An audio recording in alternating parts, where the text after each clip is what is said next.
Okay, मेरी आवाज आ रही है? अस्सलाम वालेकुम सर। जी सर। करता हूँ। ओके, और अगर किसी जगह तुम्हें समझ ना आए तो मुझसे पूछ लेना, क्योंकि मतलब क्लास में एक फायदा होता है कि स्टूडेंट की शक्ल सामने होती है, तो शक्ल से आइडिया आ जाता है कि इसको समझ आया कि नहीं। ठीक है ना? यहाँ पे मेरे सामने तुम सबकी शक्ल नहीं है, ठीक है? जहाँ कहीं पे समझ ना आए या कुछ क्लैरिफिकेशन हो तो उस वक्त मुझे रोक लेना और पूछ लेना। ओके, मैंने स्क्रीन शेयर शुरू किया, इसको जरा मिनिमाइज करते हैं। चल, तो हमारा जो कोर्स है फंक्शनल एनालिसिस 1, उसमें जो पहला है हमारा, जहां से हम शुरू करेंगे, इसे हमारा बिल्कुल बेसिक कोर्स ही है, तो वो है what we call normal linear spaces. Normal linear spaces, इसके लिए जो बुक्स हैं बहुत सारी, लेकिन जो मैं चाहूंगा अगर तुम्हें बुक पढ़नी है इसमें, जो बेसिक है क्योंकि शुरुआत है, तो इसके लिए तुम ये बुक देखोगे, introduction to topology and modern analysis. और भी हैं, लेकिन ये सिर्फ इसको तुम, it's by G.F. Simmons I think. तो ये एक किताब होगी, और भी है जैसे functional analysis, Goffman and Pedrick, Goffman and Pedrick. लेकिन ये जो पहली वाली ये तुम्हें कहीं से भी मिल जाएंगी, ऑनलाइन भी, मार्केट में भी, लाइब्रेरी में भी बहुत सारी। ठीक है? जी sir. So let us start with normal linear spaces. Now a linear space means जिसको तुम कहते हो वेक्टर स्पेस। लीनियर और वेक्टर का एक ही मतलब होता है, और वेक्टर स्पेस के बारे में तुम्हें पता है, जब भी मैं कहूँ vector space X, it is defined over a field, और यहाँ हम फील्ड के लिए नोटेशन करेंगे K, मतलब दिस बोल्ड K। तो vector space defined over a field K, where K can be either the set of real numbers or the set of complex numbers. Yeah, और तुम्हें पता है वेक्टर स्पेस कैसे defined है? Do you know that how is linear space vector space defined? जी sir, about linear space. So it is an additive linear group, है ना? इस पे दो ऑपरेशंस होते हैं, एक तो होता है एडिशन, दूसरा होता है स्केलर मल्टीप्लिकेशन, है ना? तो additive, it is under this scalar of vector addition, it is an additive abelian group, है ना? और then you have got like alpha in scalar multiplication, जो डॉट से रिप्रेजेंट करता है, ये ऑपरेशंस ये फॉलो करता है। It is alpha in dot x plus alpha dot y, इसी तरह से alpha plus beta times x is alpha times x plus beta times y. यहाँ पे एक ही चीज है, वो मैंने गलत लिखा, ठीक है। तो यहाँ पे अल्फा बीटा जो रिप्रेजेंट करते हैं ये स्केलर्स हैं, this would be either real numbers और कॉम्प्लेक्स नंबर्स, यानी they belong to the field K, और ये जो एक्स वाई है वो अपने वेक्टर स्पेस के एलिमेंट्स हैं, राइट? यू नो, तुमने किए भी होंगे इसके एग्जांपल्स, जैसे आर एन है, जैसे सी एन है। आर एन का मतलब है of course n tuples of real numbers, है ना? ऑफ कोर्स एक्स आई जो है वो रियल नंबर्स हैं, I lying between 1 and n. Similarly, इसी को अगर मैं ऐसे लिखूं तो ये अपना Cn बन जाएगा, कि अगर मैं इन कॉम्प्लेक्स नंबर्स को, ये वेक्टर स्पेसेस तुमने पढ़ी है, और भी वेक्टर स्पेसेस है, लेकिन फाइनाइट डायमेंशनल में तो यही होती है, x i's are complex numbers and i lying between 1 and n। ठीक है? तो ये एग्जांपल्स तुमने की है वेक्टर स्पेसेस की वगैरह वगैरह। तो ये दो सिंपल एग्जांपल्स हैं फाइनाइट डायमेंशनल में। तो हम वेक्टर स्पेस की डायमेंशन की भी बात करते हैं। ये जो बातें मत करो यार, ये इधर उधर की क्लास है। ओके, तो ये तुमने किया है। हाँ, इसमें और भी एक मैं भूल गया था, 1 into x is equal to x। तो ये मतलब ये है additive abelian group. with certain other properties with respect to the relationship between scalar multiplication and vector addition is given by these properties. Now I have a linear space. Then you have also learned about topology, the topological spaces. पढ़ा है ना? जी sir. Topological spaces. उसमें तुमने पढ़ा है in particular metric spaces, है ना? तो हम कहते हैं अगर हमारे पास कोई भी set X हो, तो then if we can have a structure of distance, यानी हम वहाँ पे measure कर सकते हो distance. By that I mean if you can have a function d from x cross x to non-negative real numbers such that dxy is equal to 0 if and only if x is equal to y, Y. dxy is equal to dyx, है ना? जी sir. And then I have dxy, the triangle inequality is less than equal to dxz plus dzy for all x, y, z belonging to x. अगर ये property है तो इसको हम बोलते हैं distance structure. We call it a metric space. It is also a topological space. Every metric space is a topological space. तो अभी तक जो तुमने पढ़े हैं ना, दो तरह के स्ट्रक्चर हैं. एक तो जो हमें लेंथ के बारे में बताते हैं, दूसरे जो हमें अलजेब्राइक ऑपरेशंस के बारे में बताते हैं. ठीक है ना? एक सेट है x यहाँ पर भी, है ना, ओवर ए फील्ड के, तो उसकी कुछ प्रॉपर्टीज हैं, लेकिन वो प्रॉपर्टीज एडिशन जैसी हैं, मल्टीप्लिकेशन जैसी हैं, यानी अलजेब्राइक ऑपरेशन जैसी हैं. लेकिन ये एडिशन मल्टीप्लिकेशन जैसी नहीं है. ये प्रॉपर्टी है जैसे dy x is equal to dxy, यानी distance from x to y is the same as distance from y to x. और ये ट्रायंगल इनइक्वालिटी. सो ये टाइप की प्रॉपर्टीज और ये टाइप की प्रॉपर्टीज किसी एक सेट पे जब हम एक स्ट्रक्चर डिफाइन करते हैं, इसेंशियली डिफरेंट है. ठीक है? अब इन दोनों ही चीजों को जो जहां पर हम कंबाइन करते हैं, एक सेट पे ऐसा स्ट्रक्चर भी हो जहां पे एडिशन भी हो, स्केलर मल्टीप्लिकेशन हो और डिस्टेंस भी हो, ये दोनों चीजें अगर किसी जगह हो तो ऐसे स्ट्रक्चर्स को हम कहते हैं, मतलब नॉर्मल लीनियर स्पेसेस ऐसा ही एक स्ट्रक्चर है. यानी उसमें एक ये रिकॉर्ड हो रहा है. ओके. जी सर. तो ये दोनों चीजें जिस एब्स्ट्रैक्ट सेट किसी x में अगर ये दोनों चीजें हो कॉम्बिनेशन में, तो उनको हम नॉर्मल लीनियर स्पेस कहते हैं. ठीक है? तो अब हम उसको एक प्रॉपर तरीके से डिफाइन करें. ठीक है? तो हम कहते हैं कि जैसे अगर x, चलो मैं डेफिनेशन अब यहाँ पे लिखते हैं. अभी हमने थोड़ा सा जो तुमने पढ़ा है उसको देखा.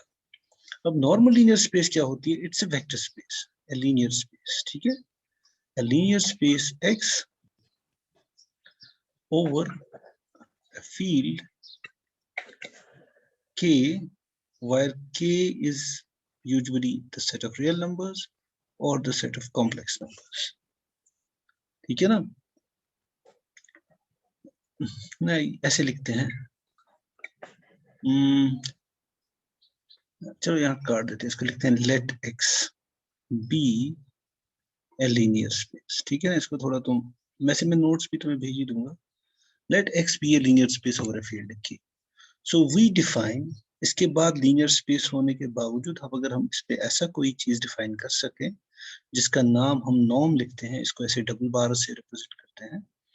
It is a map from x to non negative real numbers with the property पहली such that norm of x is equal to 0 if and only if x is 0.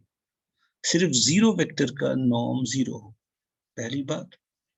हम एग्जाम्पल से फिर इसको क्लियर करेंगे इन प्रॉपर्टीज को. Second, norm of alpha into x is equal to mod of alpha into norm of x. For all alpha is a scalar here and x is a vector. Third property, norm of x plus y is less than equal to norm of x plus norm of y for all xy belongs to x. बस ये तीन properties अगर ये define करें, where x is a vector space, अब चूंकि x vector space है तो मैं स्केलर मल्टीप्लाई कर सकता हूँ, मैं दो वेक्टर्स को ऐड कर सकता हूँ। ये मैं इसलिए कर सकता हूँ because x is a linear space, it's a vector space. So then ये जो दो डबल बार से हमने रिप्रेजेंट किया is called a norm, N-O-R-M, on x, and x together with this norm, इस सबको मिला के is called a normed linear space. तो भी हम यहीं पर रुकेंगे, इसको फर्दर एक्सप्लेन करेंगे, ठीक है। सो हाँ, इससे जब मैंने कहा it's a function from x to, यानी इसकी जो डोमेन है वो वेक्टर्स हैं और इसकी जो रेंज है it lies in non negative real numbers. इसका मतलब ये भी हुआ कि नॉर्म ऑफ x, यानी इसकी जो रेंज है, समझो ये f ऑफ x है ना, f की जगह नॉर्म है, फंक्शन है ये, और इसकी जो रेंज है वो नॉन नेगेटिव है, यानी norm of x always has to be greater than equal to 0, और 0 भी ये तभी होगा जब x 0 वेक्टर होगा, यानी 0 वेक्टर का मतलब additive identity of the vector space. जब मैं कह रहा हूँ x is equal to 0, I mean it is the additive identity of vector space x, ठीक है। तो वो है यहाँ 0 होने का मतलब, यहाँ 0 होने का मतलब नंबर, क्योंकि ये नॉर्म x जो है वो एक नंबर है, x एक वेक्टर है लेकिन उसका नॉर्म एक नॉन नेगेटिव रियल नंबर है। तो अगर ये तीन प्रॉपर्टीज हैं तो इसको हम नॉर्म कहते हैं, और अब इकट्ठे x which is a vector space along with this norm is called a normal linear space. So let's start with an example तो जिससे थोड़ा आइडिया क्लियर हो जाए। Let me take usual vectors जो हम लेते हैं R3. R3 का मतलब all triplets of real numbers, right? And you've got some x1, x2, x3 such that xi is a real number for all I lying between 1 and 3. So it is the simplest. हम इसको सोच भी सकते हैं as triplets of numbers. ये अगर मैं x axis मानता हूँ, ये y, ये इसको हम सोच सकता हूँ। यहाँ पे कोई पॉइंट है, अगर मैं उसको ओरिजिन के साथ जोड़ता हूँ, इसके कोऑर्डिनेट्स होंगे xy या x1। चलो मैंने यहाँ x1, x2, x3 लिखा, तो यहाँ पर भी मैं थोड़ा चेंज करता हूँ, मैंने x, y, z नहीं लिखना चाहिए, मैं लिखूंगा इसको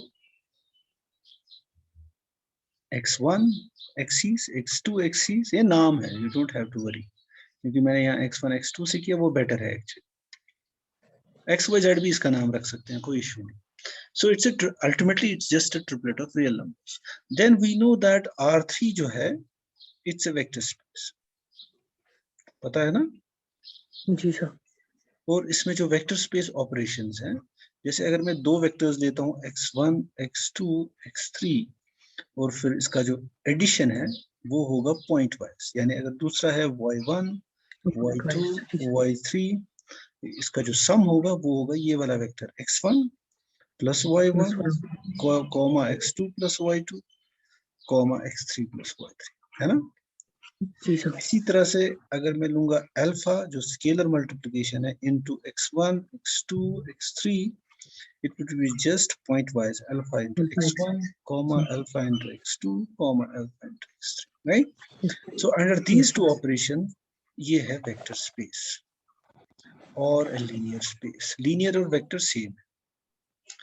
R3 is a vector space over the field of real numbers, यानी ये तभी होगा, है ना, ये तभी बिलोंग करेगा R3 में when alpha belongs to R, ठीक है ना? यानी जो फील्ड का एलिमेंट है ये R में होना चाहिए, तभी हम कहते हैं it's a vector space over R.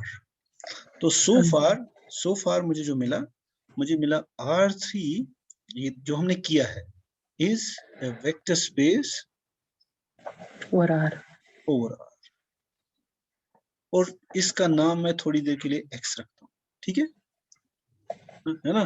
तो जब मैं कह रहा हूँ x बिलोंग्स टू x, तो उसका मतलब क्या होगा, इट बिलोंग्स टू R3, उसका मतलब x बराबर होगा x1, x2, x3 के, है ना, where xi are real numbers, मतलब वही है ना मेरा मतलब? जी सर। ओके, अब क्वेश्चन है क्या इस पे मैं नॉर्म डिफाइन कर सकता हूँ? Of course I can define a norm. तो मैं यूजुअली जो है ना, अगर मुझे पता है how do you define the length of A vector. अगर तुम्हारे पास वेक्टर है x1 x2 x3, इसकी जो यूजुअल लेंथ है ना, इसकी जो यूजुअल लेंथ है x की, हम कैसे डिफाइन करते हैं? लेंथ ऑफ द वेक्टर होती है उस वेक्टर को ओरिजिन के साथ जोड़ दो और उसका फॉर्मूला लगा दो, distance formula.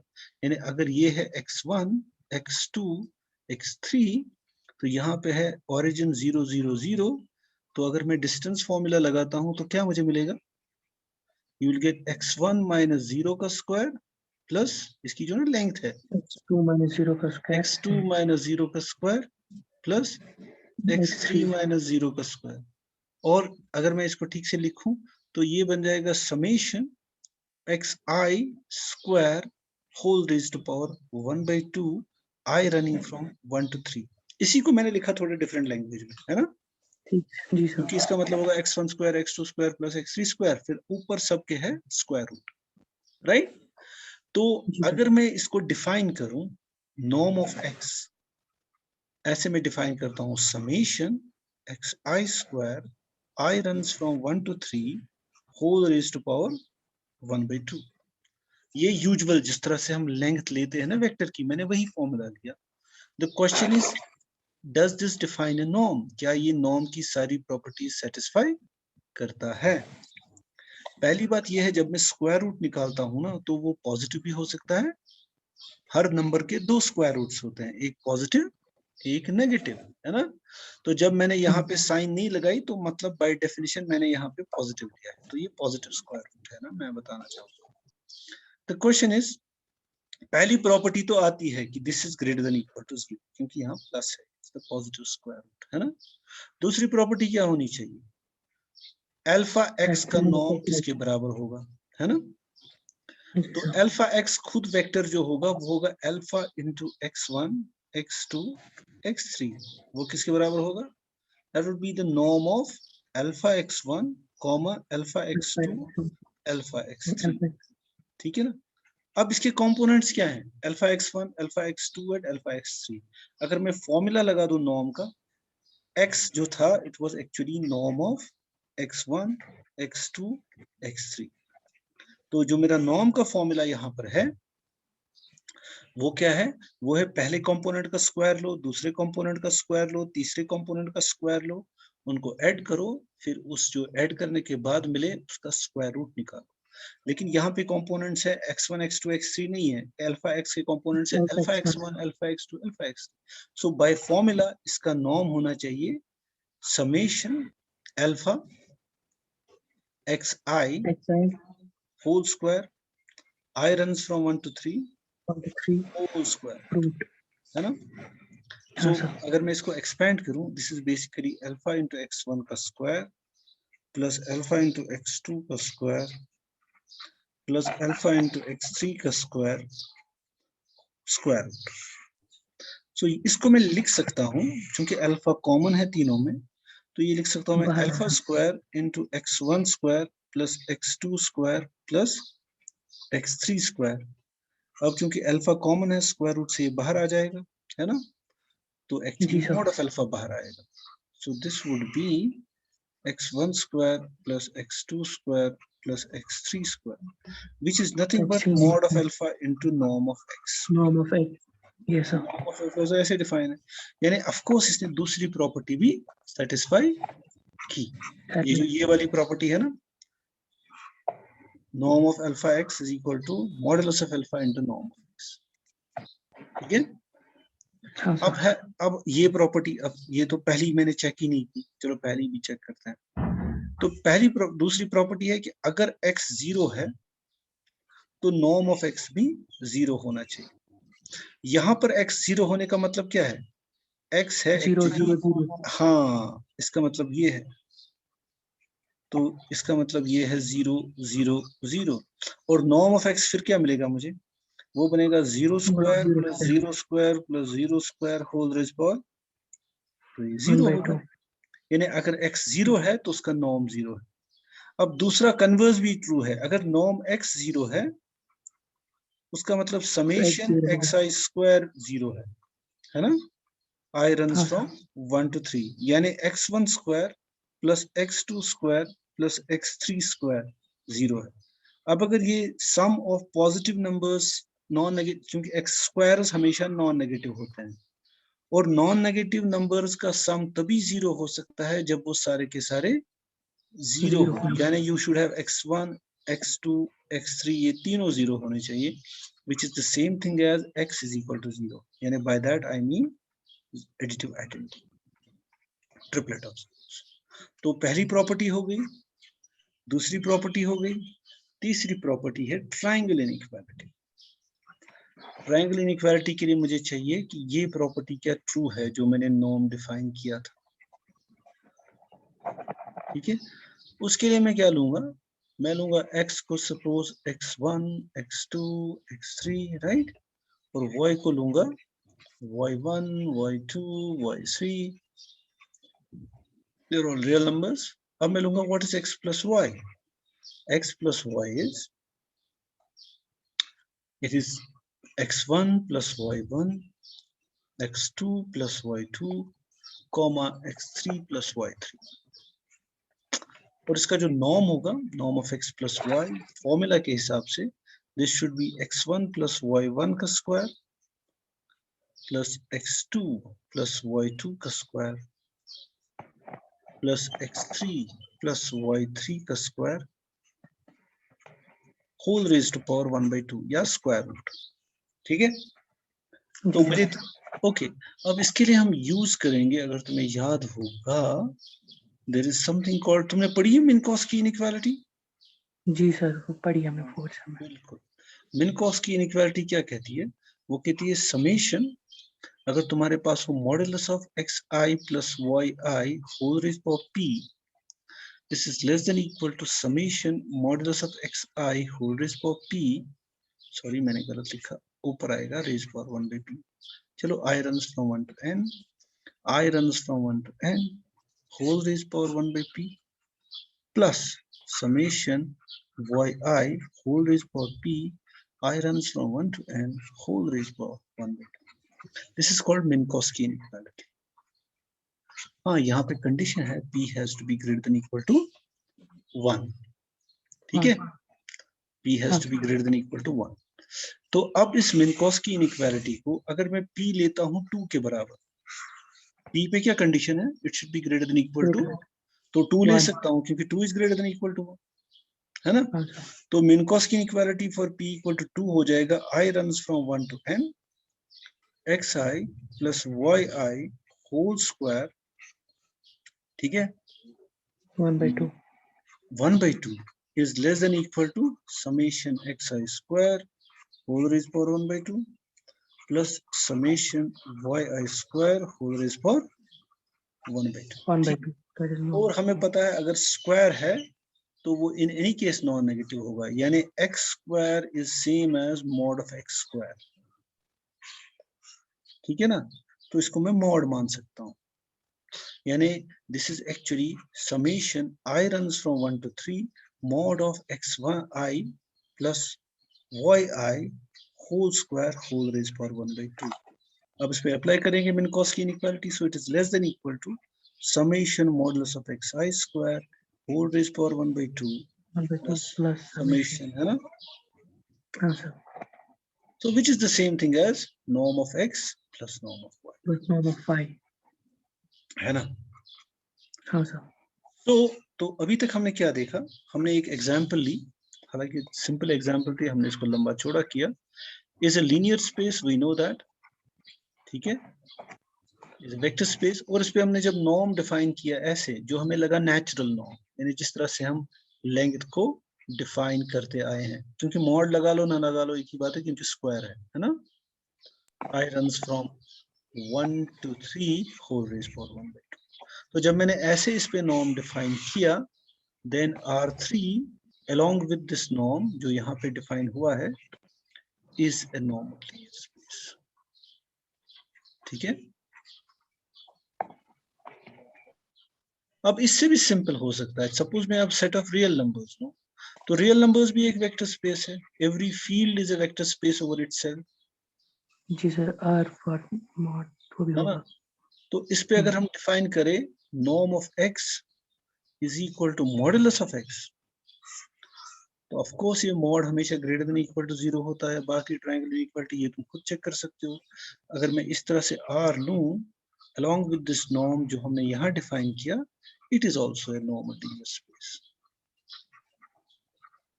normal linear space। linear space। इसी तरह से मैं सेट ऑफ कॉम्प्लेक्स अगर नंबर C3 का मतलब x1 x2 x3, of course you've got xi complex numbers, complex। I lying between 1 and 3। It's easy to check क्योंकि कोशी शिवार जो हमने मिन्कोस्की इनइक्वालिटी दिखाई, it's also true for complex numbers। So therefore अगर मैं इस पे नॉर्म डिफाइन कर सकता हूँ by the same thing जो मैंने यहाँ किया था, xi square I runs from 1 to 3 whole raised power 1 by 2, then this C3 जो है along with this norm is also a normal linear space। मतलब बहुत सारी एग्जांपल्स हैं हमारे पास, अभी तो हमने तो सिंपल सी एग्जांपल्स। हाँ अगर मैं Rn लूं, क्योंकि सारे ऑपरेशन जो वो Rn के लिए भी ट्रू है, Rn का मतलब अगर मैं n टपल्स लेता x1 x2 up to xn, और नेचुरल लेंथ जो इसकी है या c, ठीक है ना, I runs from 1 to n, और अगर मैं इस पे नॉर्म डिफाइन करूं, सेम रीजन, सिर्फ मुझे यहाँ करना है I runs from 1 to n xi square whole raised power 1 by 2, तो ये Rn और Cn, ठीक है। तो ये under this norm is also a normal linear space. ये इसकी प्रॉपर्टीज तुम घर पे रफ पे चेक कर सकते हो, ज्यादा मुश्किल नहीं है, जैसे R3 के लिए था वही Rn के लिए भी अप्लाई। तो we have got now some examples to play with, यानी हमारे पास अब x है एक नॉर्मल लिनियर स्पेस, चाहे वो Rn हो और Cn हो, where n can be either 1 2 3 whatever। तो ये सभी नॉर्मल लीनियर स्पेस है under norm of x equal to summation xi square I runs from 1 to n whole raised power 1। तो ये हमें कुछ एग्जांपल्स मिली, यानी हमारे पास एक वेक्टर स्पेस है, उस पे हमने एक लेंथ का आइडिया डिफाइन किया जो नेचुरल लेंथ थी, ठीक है ना। ये मतलब अगर मैं कहूँ ये तो हमें पहले से ही पता था ये लेंथ है, तो अब मैं कुछ और करूंगा, मैं कहूंगा देखो अगर ये है, लेकिन मैं सिर्फ यही लेंथ का आइडिया नहीं हो सकता, this is not the only norm. यानी मैं R3 पे एक और चीज भी डिफाइन कर सकता हूँ जो बिल्कुल जो हमारी नेचुरल लेंथ का आइडिया है उससे हटके है, लेकिन फिर भी वो नॉर्म की सारी प्रॉपर्टीज सेटिस्फाई करता है। तो हमारे हिसाब से वो भी लेंथ के आइडिया के बराबर ही है, क्योंकि वो हमारी प्रॉपर्टीज जो है, पहली वाली property norm x is equal to 0 if and only if x is equal to 0, दूसरी property norm of alpha x is equal to modulus of alpha into norm of x, और तीसरी property norm of x plus y is less than equal to norm of x plus y। मतलब ये सभी properties ये norm भी satisfy करता है। अगर मैं R3 लूं और अगर मैं इस पे वेक्टर स्पेस ऑपरेशंस वही है जो है पॉइंट वाइज ऑपरेशंस, ठीक है, वेक्टर स्पेस है अंडर पॉइंट वाइज ऑपरेशंस, लेकिन मैं इस पे नॉर्म बिल्कुल अलग तरीके से डिफाइन कर सकता हूँ, यानी हम वो पुरानी चीज ही नहीं है, हम कुछ उसको ऐड भी कर रहे हैं। ये तो पता ही है लेंथ ऑफ द वेक्टर ऐसे डिफाइन होती थी, लेकिन मैं लेंथ ऑफ द वेक्टर अगर ऐसे डिफाइन करूं, norm of x is equal to maximum of the modulus x1 x2 x3, तो ये मैंने एक और लेंथ डिफाइन की।